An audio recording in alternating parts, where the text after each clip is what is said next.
Amis téléspectateurs, bonjour. Nous sommes à Paris, à la rencontre de Desgrands. Le Desgrands, il y a un journaliste de renom, ce qu'on appelle chez nous le doyen de la presse africaine, Monsieur Lassine Camara, en compagnie de Monsieur Mboku François, qui est le leader de le UCD. L'UCD, bien sûr, c'est l'Union des Congolais de la diaspora, président de la fédération de ces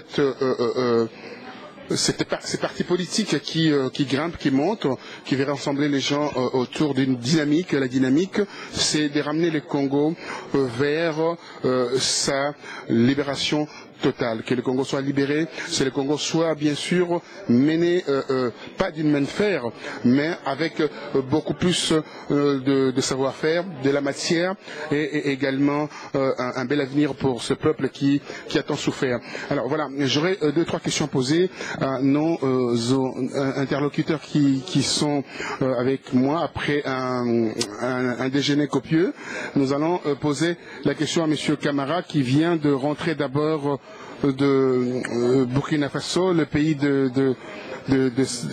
hommes intègres, où il va nous parler sa rencontre avec Monsieur Blaise Compaoré. Alors, première question, Monsieur Camara, dites-nous, il va très mal aujourd'hui, Monsieur Blaise Compaoré, par rapport à sa politique et aussi ses velléités de changer la Constitution.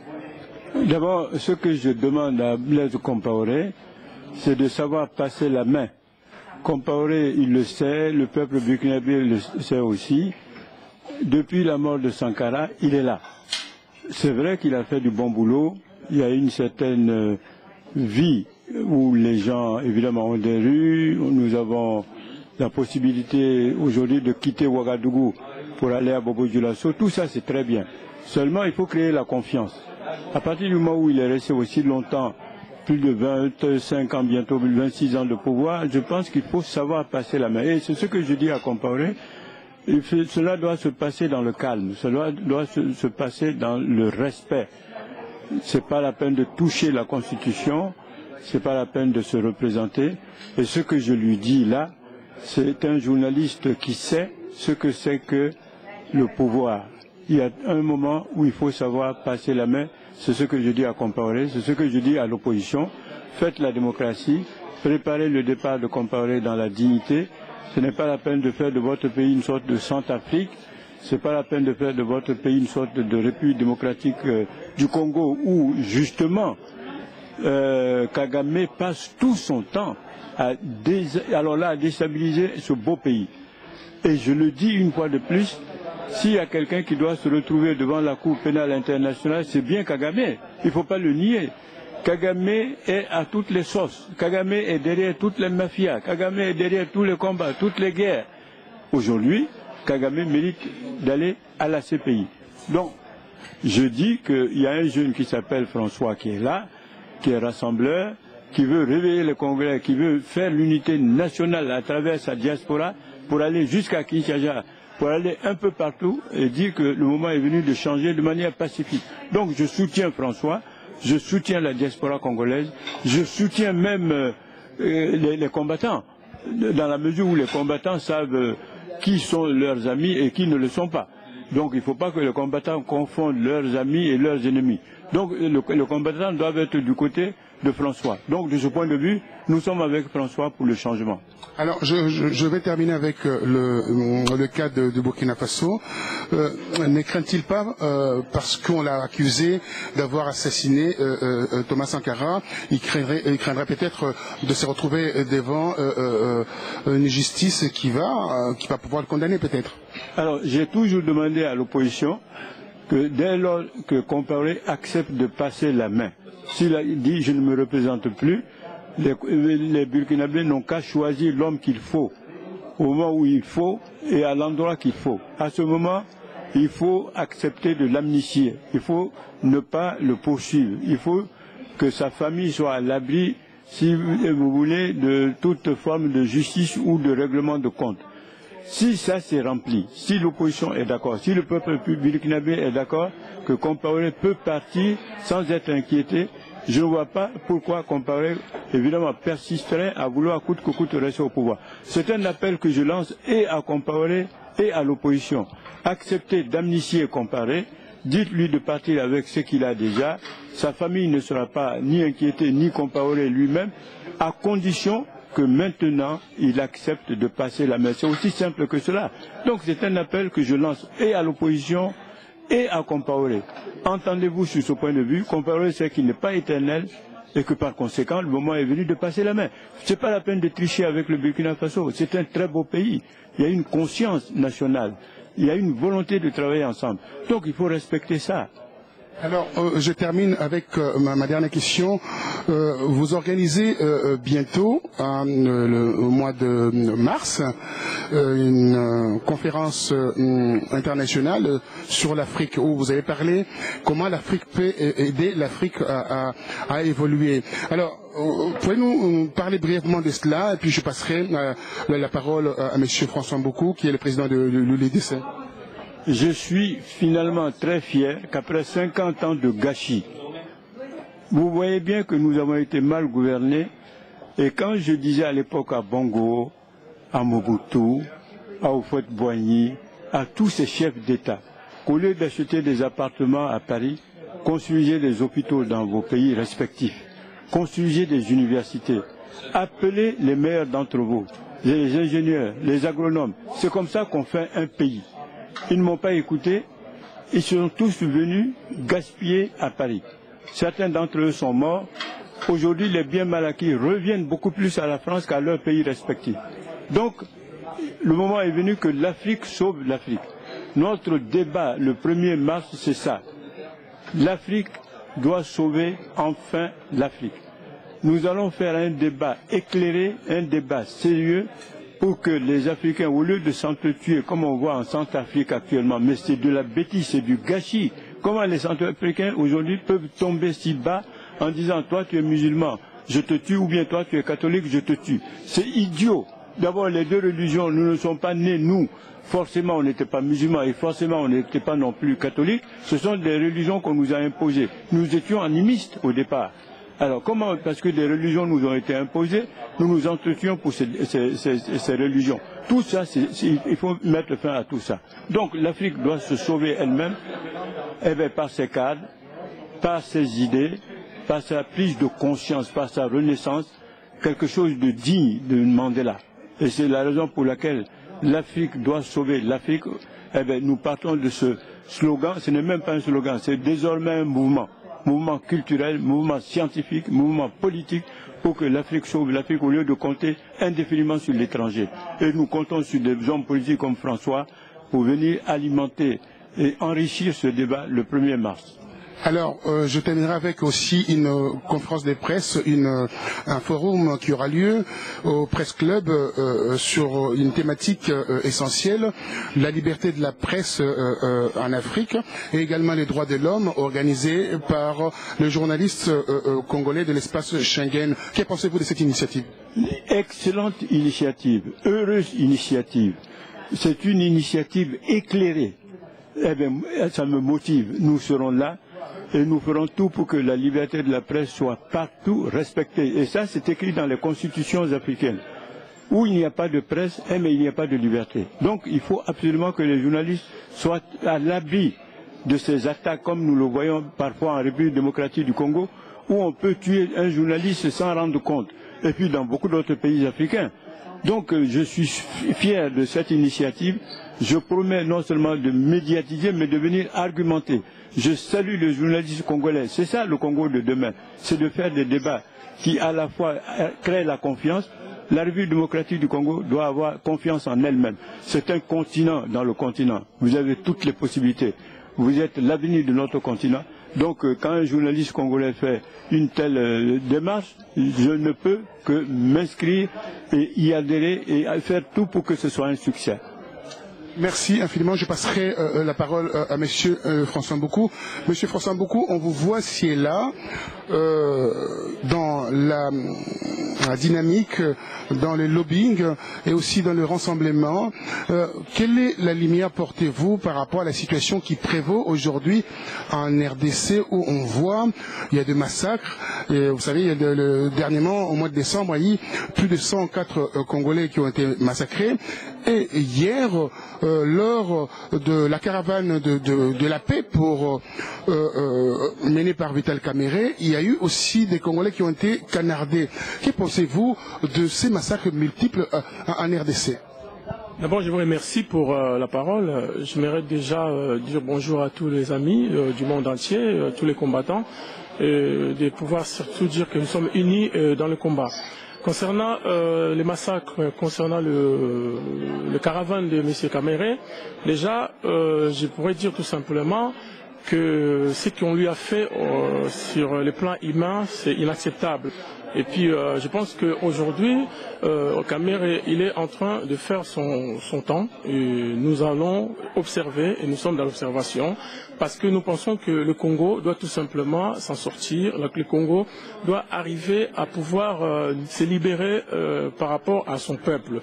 Mais notre problème, c'est que M. Kamerhe, il faudrait aussi qu'il puisse se rassurer, parce que au départ, il avait tout simplement dit qu'il avait choisi Kabila, mais maintenant c'est le moment qu'il pouvait peut-être nous démontrer pourquoi il ne veut plus de Kabila.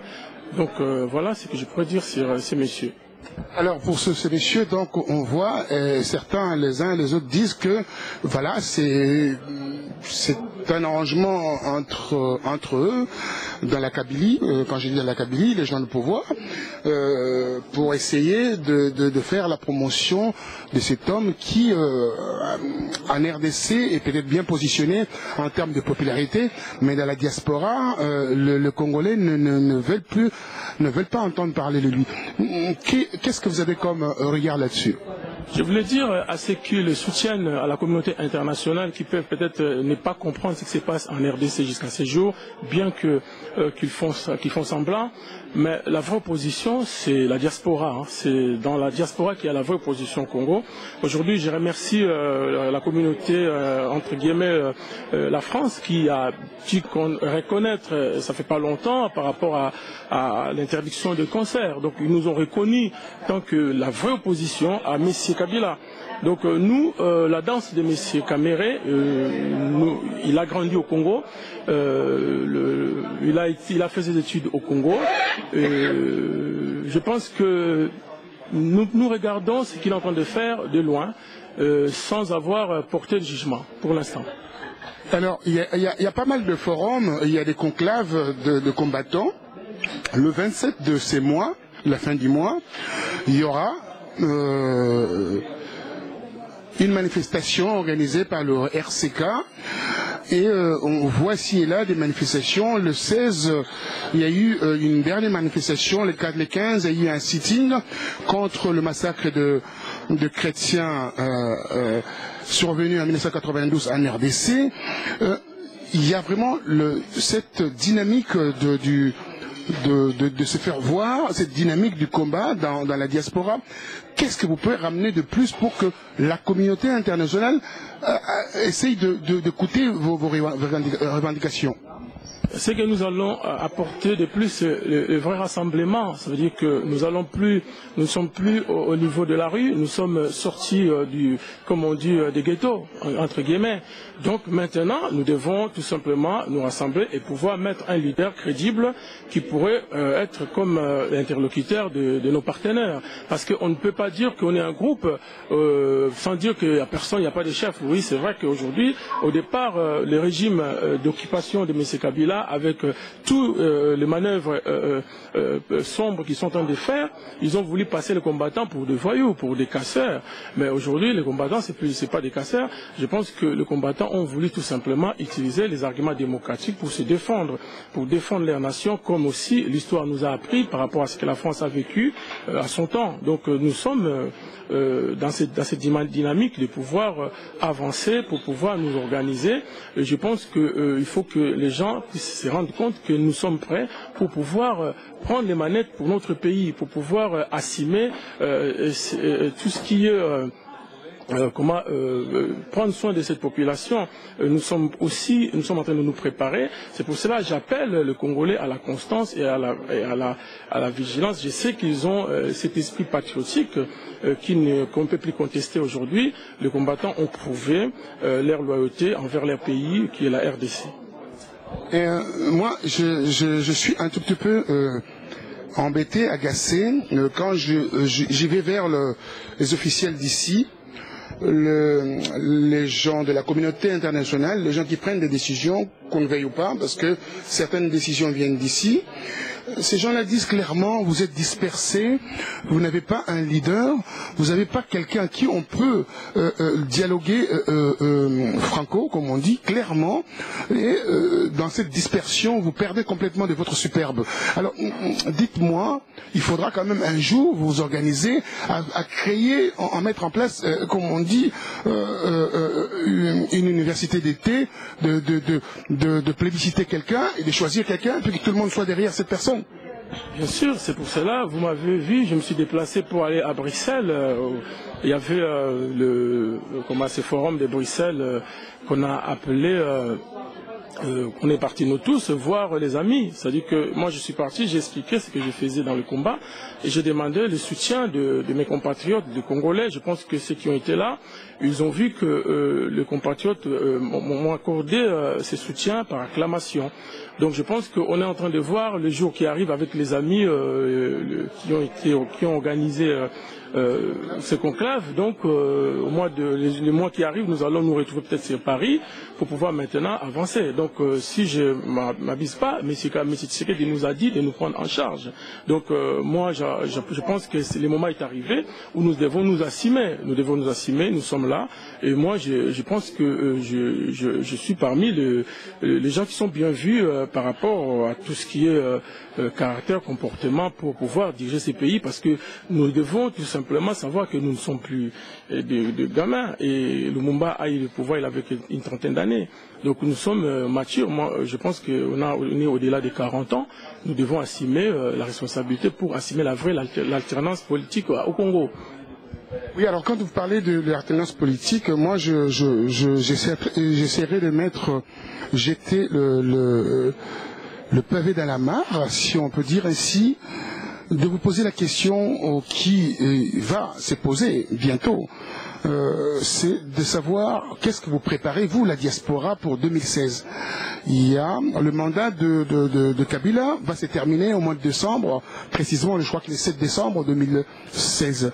Dites-moi, il y aura plus de l'État, il y aura plus rien, si on regarde bien, avec ces élections municipales, avec ces élections sénatoriales, je ne vois pas les élections en 2016. Alors comment vous allez vous organiser pour les élections d'ailleurs, avant tout, et s'organiser ici pour essayer bien sûr de maintenir la République dans ses droits?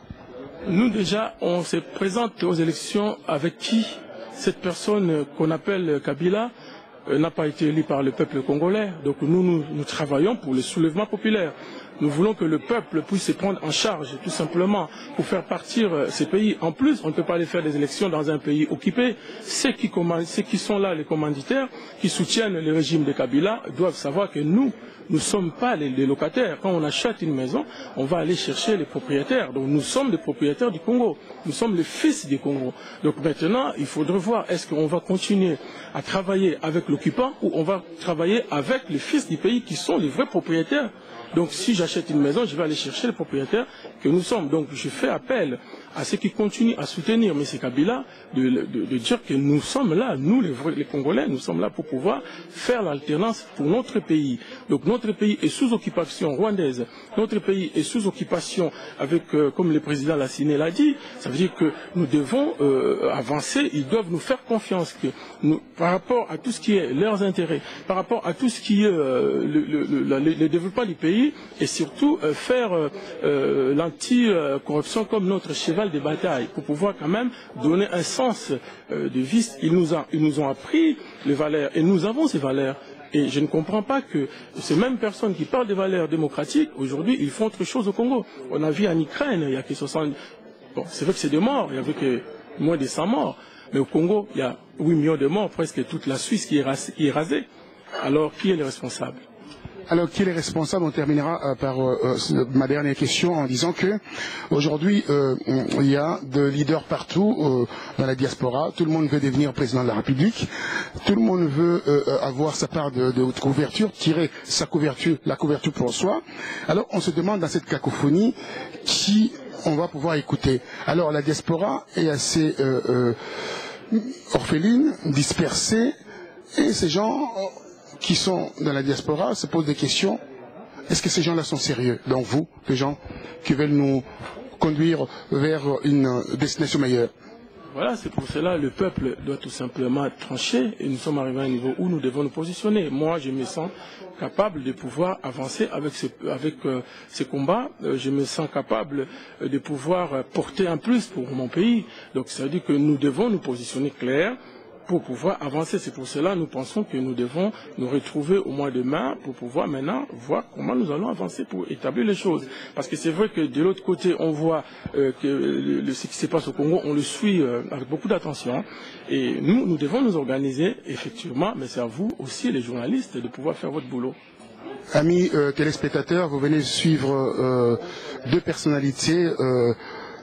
Une personnalité qui est de la presse internationale, une personnalité qui a servi l'Afrique dans la vraie déontologie. Monsieur Lassine Camara a apporté son savoir-faire dans le domaine journalistique. Nous, qui sont ses élèves, nous suivons avec beaucoup d'attention ce qu'il a pu faire, ce qu'il a amené comme évolution dans ce domaine journalistique. Il a donné son avis concernant le Burkina Faso, le velléité de M. Blaise Compaoré. Il a demandé aussi Blaise Compaoré de quitter le pouvoir par la grande porte, de ne pas s'éterniser au pouvoir. La raison pour laquelle M. Lassine Camara a défini des grandes lignes avec ce que l'opposition peut faire dans ces pays. Voilà, et une autre personnalité, M. Mboko François, qui est le président, le dirigeant de l'Union des Congolais de la diaspora. Alors, il ramène une nouvelle dynamique, cette dynamique qui va permettre à cette diaspora qui est un peu orpheline, comme je disais tout à l'heure, de se retrouver. Une diaspora qui est un peu dispersée, d'être derrière un rang serré, derrière un leader qui va ramener ce peuple vers une destination définie, c'est-à-dire chasser l'occupant qui aujourd'hui a pris certaines assises dans ces pays en ayant comme recours la force du canon et aussi les assassinats que vous venez de voir avec la caravane de M. Vital Kamerhe. Non, ce n'est beaucoup. Et l'espoir, comme il vient de nous le dire, l'espoir, est-ce qu'on peut lui faire confiance? Je pense qu'avec le temps, nous allons voir ce qu'il va nous proposer. Je vous dis merci à vous, nous sommes à la place de la nation. Quand on dit place de la nation, forcément, on pense toujours à la nation parce que la nation est la chose la plus essentielle. On meurt pour une nation. Il avait parlé tout à l'heure de Lumumba, avait pris le pouvoir à l'âge d'une trentaine d'années. Il avait commencé la politique à 25 ans, 22 ans d'ailleurs. Et sortant d'un métier simple comme postier, et devenir un grand leader politique. Aujourd'hui, on voit son nom partout dans le monde. Je pense qu'on peut faire confiance aujourd'hui à M. François Mboko. Et je vous dis merci, à très bientôt, amis téléspectateurs. Merci à vous.